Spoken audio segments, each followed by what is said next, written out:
Welcome back to my YouTube channel. यदि channel पे नए हैं तो चैनल को सब्सक्राइब कर लीजिए और बेल आइकन दबाना गलती से मत भूलना। आज 19 अगस्त 2025 है और दिन है ट्यूसडे का और शाम हो रही है और शाम के 5:30 6:30 बजने वाले हैं। आज हम बात करने वाले हैं, एक कंपनी है कर्नेक्स माइक्रो सिस्टम इंडिया, जिसने अभी लेटेस्ट अपडेट दिया है कि कंपनी को एक न्यू कॉन्ट्रैक्ट हाथ लगा है वेस्ट सेंट्रल रेलवे की तरफ से, जहां कंपनी को कवच एटीपी सिस्टम को लगाना है मध्य प्रदेश रीजन में। और जो ड्यूरेशन है इस प्रोजेक्ट को पूरा करने की वो है 600 दिनों में, जिसकी वजह से आज के दिन इस कंपनी ने कमाल किया, अपने शेयर होल्डर्स को अच्छा खासा रिटर्न निकाल के दिया 5% का। बात की जाए इस कंपनी के बारे में तो कर्नेक्स माइक्रो सिस्टम इंडिया बनाती है सेफ्टी सिस्टम्स को और सॉफ्टवेयर सर्विस को फॉर इंडियन रेलवे के लिए। बात की जाए इस कंपनी के शेयर प्राइस की तो आज के दिन इस कंपनी का शेयर प्राइस है 1106 रुपीज 80 पैसे, जबकि आज इस कंपनी ने अपने शेयर होल्डर्स को 5% का रिटर्न निकाल के दिया। बात की जाए एक साल की, 2024 मार्केट डाउन था, फिर भी इस कंपनी ने अपने शेयर होल्डर्स को विश्वास दिलाया कि कंपनी एक अच्छा रिटर्न दे सकती है। गिरते हुए मार्केट में भी इस कंपनी ने अपने शेयर होल्डर्स को 26.65% रिटर्न निकाल के दिया।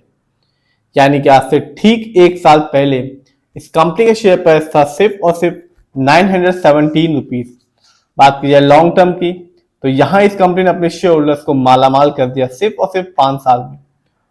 5 साल में इस कंपनी ने अपने शेयर होल्डर्स को 5434% रिटर्न निकाल के दिया।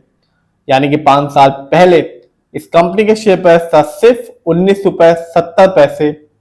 20 रुपए का शेयर प्राइस आज के दिन मिल रहा है 1106 रुपीज 80 पैसे का। तो यही पावर होती है शेयर मार्केट की, कब कौन सा पैनी स्टॉक मल्टी बैगर बन जाए ये कोई भी नहीं जानता। ये मल्टी बैगर तो नहीं बना, लेकिन इस कंपनी ने एक अच्छा खासा रिटर्न निकाल के दिया अपने शेयर होल्डर्स को।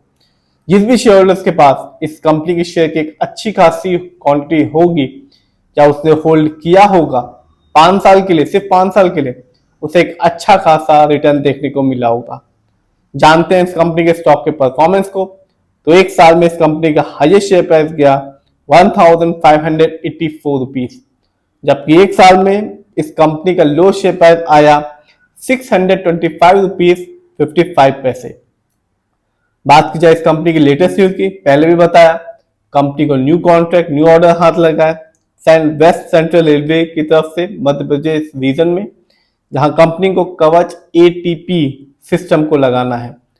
आगे जानते हैं इस कंपनी के फंडामेंटल्स को तो कंपनी का मार्केट कैप अच्छा है 1767 करोड़, मिड कैप की कंपनी है और मिड कैप की कंपनी का जो मार्केट कैप होता है वो होता है 500 करोड़ से लेके 7000 करोड़ के बीच में। इस कंपनी का पीबी रेशियो है 11.19। शेयर मार्केट में पीबी रेशियो अच्छा कहलाता है किसी भी कंपनी का 1 या तो बिलो 3। जानते हैं इस कंपनी के इंडस्ट्री पी को तो कंपनी का इंडस्ट्री पी है 58.58। शेयर मार्केट में किसी भी कंपनी का जो इंडस्ट्री पी होता है वो अच्छा कहलाता है 20 से लेकर 25 के बीच में। इंडस्ट्री पी से ये पता चलता है जो कंपनी का स्टॉक है मार्केट में चीप है, एक्सपेंसिव है। बात की जाए इस कंपनी के डेट टू इक्विटी की यानी कि लोन कर्ज की तो कंपनी का लोन कर्ज का प्रतिशत है 0.26, कह सकते हैं ना के बराबर लोन कर्ज है इस कंपनी पे। आरओई यानी कि return on equity 31.81%। Share market में किसी भी कंपनी का आरओई अच्छा कहलाता है 15% से लेकर 20% के बीच में।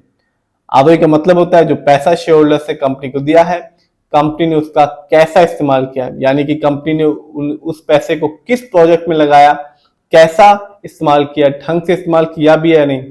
जब भी आप किसी कंपनी का आरओई हाई देखेंगे या पॉजिटिव देखेंगे जैसा कि इस कंपनी का, तो साफ बताता है कि कंपनी हमारे पैसे को सही प्रोजेक्ट में सही जगह लगा रही है, इससे लॉन्ग टर्म में एक अच्छा खासा बेनिफिट देखने को मिलता है।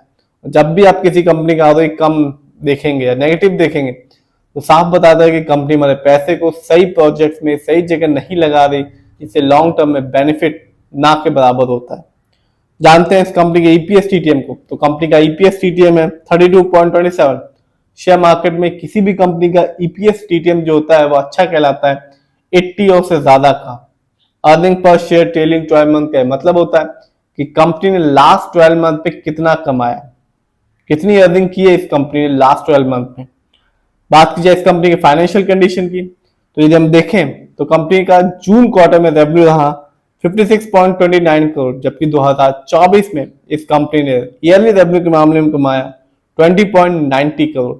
बात की जाए इस कंपनी के प्रॉफिट की, तो जून क्वार्टर में इस कंपनी का प्रॉफिट रहा 7.41 करोड़, जबकि 2024 में यानी कि पिछले साल इस कंपनी ने कोई भी प्रॉफिट अर्न नहीं किया था, कंपनी को लॉस उठाना पड़ा था -26.71 करोड़ का। जानते हैं इस कंपनी के नेटवर्थ को, तो 2024 में इस कंपनी का नेटवर्थ रहा 106 करोड़, जबकि 2023 में इस कंपनी का नेटवर्थ था 82 करोड़। तो कंपनी ने 23 की तुलना में 24 में अच्छा खासा नेटवर्थ कमाया। बात की जाए और देखा जाए इस कंपनी के शेयर होल्डिंग पैटर्न को, तो साफ है रिटेलर यानी कि हम लोग का पैसा इस कंपनी में सबसे ज्यादा लगा हुआ है, इसका परसेंटेज है 56.26। इसमें रिटेलर का पैसा लगा हुआ है 69.40% का, यानी कि ऑलमोस्ट 70% जो पैसा लगा हुआ है इस कंपनी में वो लगा हुआ है रिटेलर यानी कि हम लोग का। जबकि दूसरे नंबर पर है प्रमोटर यानी कि इस कंपनी के ओनर्स, जिनका पैसा इस कंपनी में लगा हुआ है 28.97% का। जबकि तीसरे नंबर पर आता है म्यूचुअल फंड, जिनका पैसा इस कंपनी में लगा हुआ है 1.07% का। तो कंपनी ने आज तो अपने शेयर होल्डर्स को 5% का रिटर्न निकाल के दिया। रीजन ये था कि कंपनी को न्यू ऑर्डर हाथ लगा है, ये था वेस्ट सेंट्रल रेलवे की तरफ से, जिसकी वजह से आज भी इस कंपनी ने अपने शेयर होल्डर्स को एक अच्छा रिटर्न निकाल के दिया। और लॉन्ग टर्म में भी यदि हम 5 साल को ही देखें तो कंपनी ने 5 साल में 5434% रिटर्न निकाल के दिया, जो कि एक अच्छा खासा रिटर्न कहा जाएगा। तो कंपनी एक अच्छा रिटर्न निकाल के दे रही है। फिर भी जिस भी कंपनी के शेयर को आप खरीदें, खुद रिसर्च करें, एनालाइज करें, अपने फाइनेंशियल एडवाइजर की राय लें, फिर अपने पैसे को शेयर मार्केट में लगाएं।